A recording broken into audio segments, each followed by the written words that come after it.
لمرتكبي واقعة الطفل ياسين بمحافظة البحيرة مدينة دمنهور بمدرسة القرمة للغات. طبعا امبارح احنا شفنا الحكم طلع بالمؤبد، سجن المتهم مع الأشغال الشاقة المؤبدة. هذا الحكم نقدر نقول ان ده حكم يعتبر أول درجة ولا تعقيب على أحكام القضاء.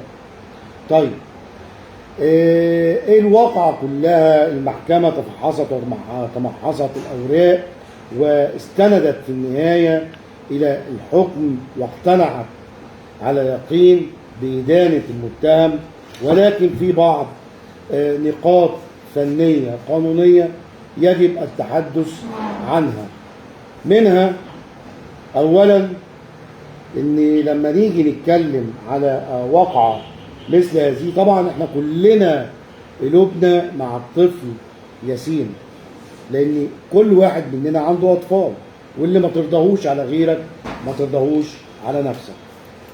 فباختصار شديد اللهجة، إذا كان هذا الرجل فاعل لهذه الجريمة المؤثمة أخلاقيا وقانونيا ودينيا يبقى يستاهل. طيب يا عم أمير، أنت دلوقتي محامي، إحنا عايزين نعرف أبعاد الموضوع. هل في ثغرات للراجل ممكن ياخد براءة؟ في ثغرات هنتكلم. طيب دفاعك هيتبني على ايه؟ اولا قبل ابداء اي دفع او دفاع يجب من الزميل محامي المتهم اولا احالة المتهم للطبيب الشرعي ذكورة يكشف على كيفية إذا كان قادر على هذا الفعل الإجرامي أن يأتي الصغير بالفعل المجرم من عدمه. دي جزئية. كمان طبيب شرعي يختص في أمراض السكر والضغط والقلب،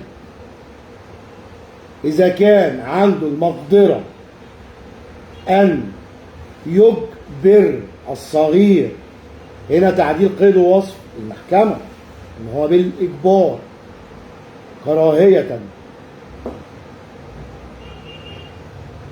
يبقى عندنا 2 طبيب شرعي. طيب إحالة الصغير المجني عليه للطب الشرعي مرة أخرى للكشف عن صحة وسلامة أمعائه. إيه يا عم الكلام اللي أنت بتقوله؟ أيوه طبعا، ده أنا بقول لكم بقى إيه، ممكن الولاد في السن ده بيجي لهم مرض الديدان من الاندومي ومن اللي بياكلوا لب وحاجات اللي زي كده والشيبسي والبيبسي والحاجات دي، يعني دي بتحدث ديدان عند الأطفال. وممكن الصغير يكون يعني وهو بيشطف، أنا آسف في اللفظ، بيشطف نفسه بيشوف نفسه. كمان في جزئية صغيرة أنا هتكلم من الناحية المجتمعية بعيدا عن الناحية القانونية دلوقتي، وهرجع للناحية القانونية. أين الرقابة في المنزل؟ الواقعة دي حصلت من سنة. هل أم ياسين اللي هي البطلة الحقيقية في هذه القصة، إن هي صبرت وابتدت تجاهد للوصول لحق ابنها مشكورا، أي ست مكانها كانت هتعمل كده. وفي ستات كانت ممكن تتخلى عن دورها وتقول ما خلاص اللي حصل حصل ونكفي على الخبر مجور ومش عايزين فضايح. ولكن هذه السيدة البطلة صبرت وجادت لظهور حق ابنها وارجاع حق ابنها مشكورة. بس في حاجات برضو ممكن نسأل فيها، يعني الواقعة حصلت من سنة. نتخيل مع بعض الواقعة إذا تم الاعتداء فعلا على الصغير والناني كانت بتاخده تشطفه والكلام ده. في جزئية فنية جدا، الاحتكاك نفسه بيسبب جرح عشان يطلع العلاج. العلاج مش مجرد احتكاك خارجي على الكلام اللي احنا سمعناه من محامي الزميل محامي المجني عليه، وقال في احدى الفيديوهات اللي انا اتفرجت عليها ان الاسانيد والادله ضعيفه، وان الحكم ضعيف، يعني ان المحكمه خدت براي الشارع. طبعا الكلام ده مرفوض تماما. المحكمه ملهاش دعوه بالسوشيال ميديا، القانون ملوش دعوه بالسوشيال ميديا، ملوش دعوه بضغط الشارع. اذا كان في ناس مفيش ناس، مفيش الكلام ده. القضاء المصري قضاء شريف، قضاء نزيه. نركز في الجزئيه دي، وان المحكمه ناقشت وفي حاجات احنا ما نعرفهاش، بس احنا بنتكلم في المطلق. الاحتكاك نفسه بيسبب دخول الشيء داخل الصغير، مسبب جرح. طب الجرح ده لو الناني شطفت الواد زي ما المس ما قالت، طب المس سكتت ليه السنه دي كلها؟ السؤال دوت حد يجاوب لنا على المس اللي ياسين راح قال لها. دي الحاجه الثانيه ان عايزين نعرف هل الاجراء بتاع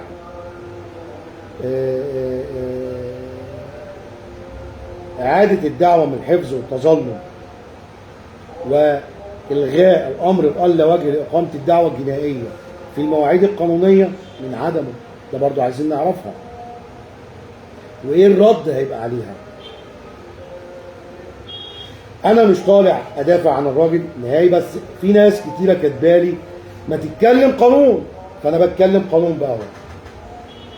80 سنه مريض بالسكر والضغط والقلب اللي يثبت عدم قدرته على ان ياتي الصغير هو الطبيب الشرعي.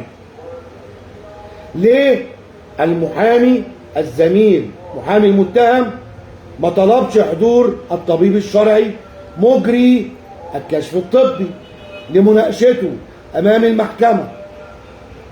سمعنا كمان ان الولد اتعرف على الراجل مره واحده في طابور العرض ومرتين لم يتم التعرف عليه، رغم ان الكلام اللي بيتقال ان هذا الرجل او هذا المتهم كان معتادا التعدي على الصغير.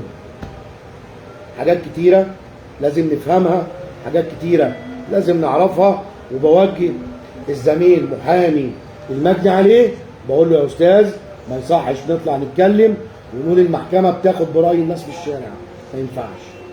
المحكمه بتاخد اسانيد قانونيه، المحكمه ما بتديش حكم جنائي غير لما يقين المحكمه يطمئن لهذا الحكم. هل الحكم كده اصبح نهائي؟ لا، الحكم مش نهائي، لسه في درجه استئناف، لسه في درجه نقض، في درجات كتيره. هل في امل للبراءه؟ في امل للبراءه، واسانيد البراءه موجوده. وفي حاجات تانية عايزين نتكلم فيها، تحريات المباحث التي لم تتوصل لحقيقه الواقعه، ليه المحامي ما استندش عليها؟ عدم وجود شهاده شهود، شاهد رؤيه، عدم وجود شاهد رؤيه، رغم ان الصغير لم يتجاوز سن 7. عشان لما بقول كلمه الاساتذه المحامين بيطلعوا ياخدوها. هذا الصبي غير مميز امام القانون يا اساتذه يا محامين، لم يتجاوز السن 7 من عمره. يبقى الصغير هنا يسمى في القانون صبي غير مميز. نفهمها وبعد كده نرجع نعلق لكم على الكلام ده. أدلة وأسانيد البراءة موجودة في الأوراق، ولكن المحكمة ما بتلفتش نظر المتقاضين لأي دفع. لازم المحامي يدخل حافظ دفوعه، عارف دفوعه، تم تغيير قيد وصف المحكمة، من حقك تأجل. انا داخل على اتهام دلوقتي، انا هترافع في اتهام تاني، صح؟ نركز. واذا كان هذا الرجل هو فعلا فاعل الفعل الاجرامي يستاهل اعدام مش مؤبد. ولو كان بريء ربنا هيظهر براءته، لان الحكم في الاول وفي الاخر انا بقولها لربنا مش لبشر. ولا تعقيب على احكام القضاء، والحكم عنوان الحقيقه لحين الاستئناف وجلسه الاستئناف. طب هل يعني يعتبر حكم اول درجه ده كأن لم يكن امام محكمه الاستئناف؟ عشان نبقى فاهمين. فارجوكم مش عايزين نقطع في الولد، مش عايزين نقطع في المتهم. لسه في درجات تقاضي. في محامين، انا سمعت كلام غريب قوي من امبارح للنهارده، في محامين بيطلعوا يقولوا اصل ما فيش استئناف. مين اللي قال لكم يا جماعه؟ انتوا عمركم ما اشتغلتوا قضايا جنايات؟ مين اللي قال ما فيش استئناف؟ ده في نقض على طول. مين اللي قال لكم الكلام ده؟ لا، في درجه استئناف وبعد الاستئناف في نقض. بس انا متفائل خيرا ان الراجل ده يكاد يكون ياخد براءه في الاستئناف. ادله واسانيد البراءه موجوده في الاوراق، في شهاده الشهود، في تحريات المباحث، في تقرير الطب الشرعي وحضور الطبيب الشرعي لمناقشته لاثبات براءه المتهم اذا كان بريء. وكلنا قلوبنا تدمي على حق الصغير يسير. اشكركم واراكم في فيديو قريب ان شاء الله. ان شاء الله جميعنا نرفع شعار لا للتحرش بالاطفال والكبار كمان، يعني لا للتحرش بالاطفال والنساء. يا ريت نرجع لاخلاقنا بقى القديمه بقى بتاعت زمان، ان الراجل يخاف على جارته ويخاف على الست اللي ماشيه في الشارع. نبطل بقى الحاجات الظاهره الجديده علينا دي. وكلنا يا جماعه لازم يبقى تحت لواء واحد، هو لواء مصر، علم مصر.